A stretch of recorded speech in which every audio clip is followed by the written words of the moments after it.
Hello friends, we all know that sometimes road incidents are simply unavoidable, and that's why having a good dashcam is essential. But let's face it, most dashcams either have poor video quality or block your view.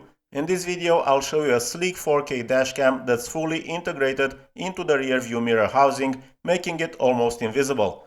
It's powered directly from the rain sensor and can also include a rear camera. I'll walk you through how easy it is to install not only the front camera but also the rear one on this 2024 Toyota BZ4X, and finally I'll show you some sample footage in different lighting conditions.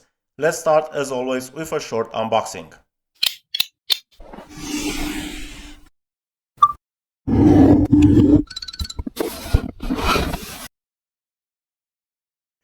This is the box that includes everything you need to install the 4K front dashcam and the 1080p rear cam from Mangoal on Toyota BZ4X. If you want a cheaper option, you can buy only the 2K front camera or the 2K front together with the 1080p rear one.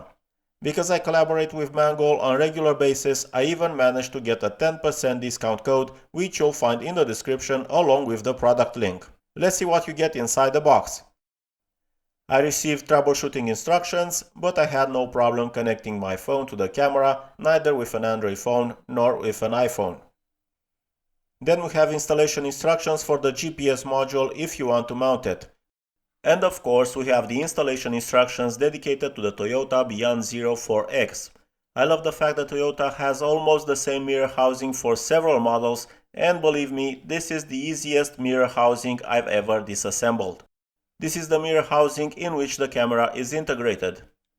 On the outside we have two buttons, one for capture and one for power, and next to them 3 LEDs that indicate the operating status. On the side there's also a push to eject slot for the microSD card. Here we have the serial number of the housing specific to this Toyota model. Let's move on to the inside of the housing.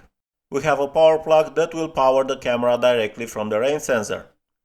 We have the cable for connecting the rear camera, and of course we also have the GPS cable.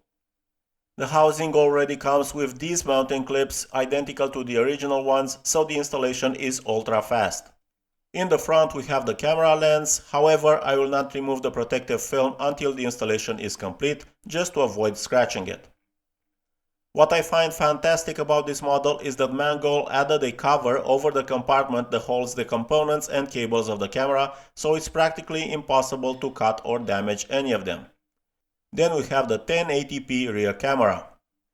This is the wiring harness for powering the camera, only 3 connectors identical to the originals, so everything is plug and play. As you'll see, the installation is child's play. We then have the GPS module that you can install or not, depending on your preference. This module allows recording GPS coordinates and overlaying them as a timestamp on the footage. We have a high-quality 128GB Lexar memory card, which is extremely generous. Anyway, the recordings overwrite automatically, so you never have to worry about it getting full or needing formatting.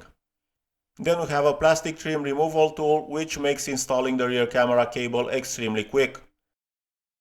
And a manual with all the information you might need, installation, phone connection, and of course how to use the app, but everything is super intuitive.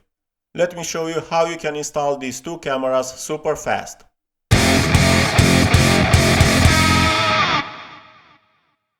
First I'll take out the camera and insert the microSD card so I can check that off the list, no need to format it beforehand. Then I'll pry out this central element of the original cover, which is fixed right at the base of the mirror stem. You won't be needing the plastic trim removal tool for this.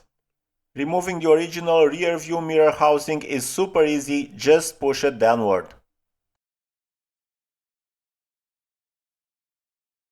Now I'll take the wiring harness out of the box. With the help of the plastic trim removal tool, I'll press this locking tab so you can see it better. You can also just use your finger and then pull the connector out. Be careful, it's the first larger connector on the right. Even if you get some dashboard errors, no problem, they'll disappear after we connect the camera and restart the car. I take the black plug from the wiring harness, identical to the one I just disconnected, and insert it into the same socket. Now the original connector goes into the socket on the wiring harness.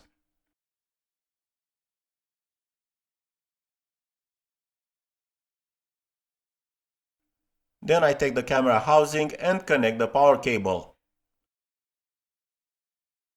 And the camera should power on automatically. Start recording. Restart the car and all the errors will disappear.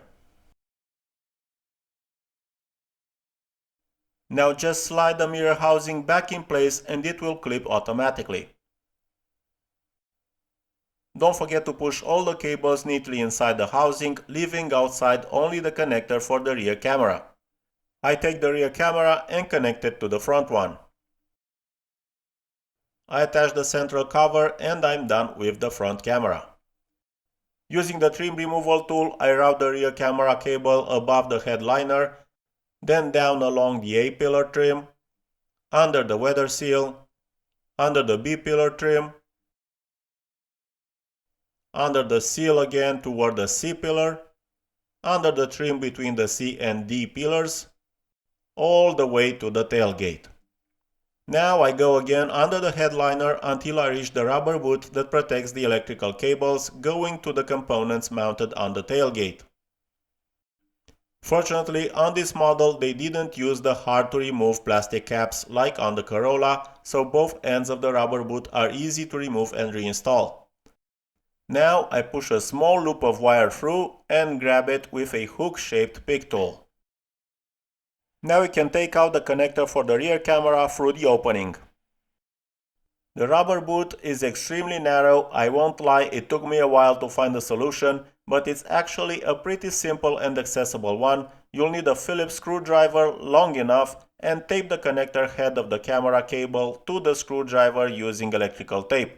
Ideally, have someone help you push the connector through the boot while you pull on the screwdriver from the other side. With this advice, I just saved you a lot of work and frustration, so make sure to press those magic buttons under the video that help this channel grow. Now I can reattach the left end of the rubber boot since I'm done with the headliner area. Then unclip this tailgate center trim and route the camera cable through the lower hole. Tuck the excess cables into the tailgate. If you want, you can bundle it with a zip tie, you get 2 of them in the box. Now all that's left is to stick the camera onto the rear window using the adhesive tape, and that's it. The camera can rotate 360 degrees on its mount, so you can adjust it however you like. Now all that remains is to install the SkyCam app. You can find it on App Store or Play Store. Make sure you enable Wi-Fi and location on your phone to connect to the camera and then just follow the indicated steps. The exact name of the Wi-Fi broadcast by the camera is listed in the user manual along with the password.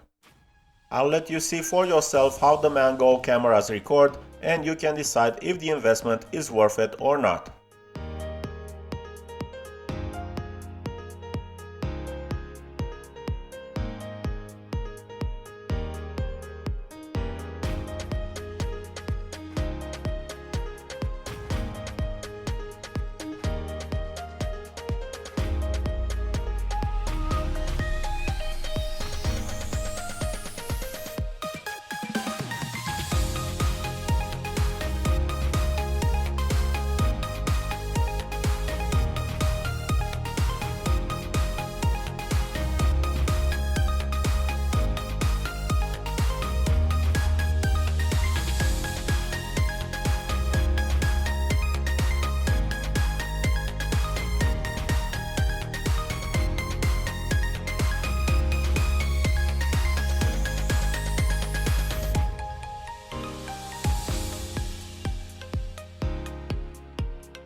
Alright folks, that's it for the footage, and that wraps up the presentation of this product. I hope you enjoyed this episode.